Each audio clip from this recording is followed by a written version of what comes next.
Hello everyone, welcome to another video in our series on the Cloud CTF tutorials. And today we're going to cover how to enable team play. So by enabling team play, that's going to allow students to arrange themselves into teams. That way you don't have to manually arrange all of your players. So let me go ahead and show you how to do that. First, we're going to jump into our Cloud CTF environment, and we're going to navigate to the Admins tab. Within the Admins tab, the setting we're looking for is going to be Allow Players to Change Team. So when we enable that, our students are now going to be able to join a team instead of having to click Solo Play when they first create an account.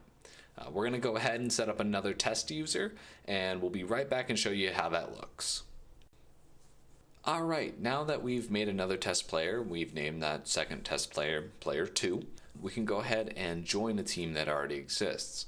As you can see, it doesn't just say play solo, it also mentions join and create a team.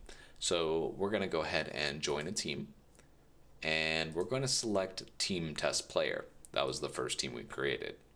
We'll go ahead and join that. And what this will do is it will send out an invitation to test player, and test player will have the ability to accept player 2 onto their team. Let's show you how that works. So from test player's perspective, we can go ahead and navigate to the My Team, and we see now there's pending members, and that's player 2. And in order to accept that invite, we can just click on Edit, and this little thumbs up button is going to accept the invitation.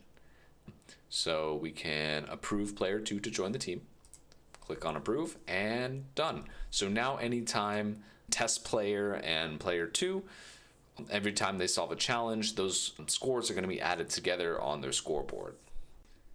Alright, and that should be all for enabling team play in Cloud CTF.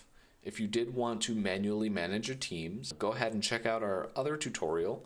It will be on team management, so that'll show you how to create, delete, and modify teams.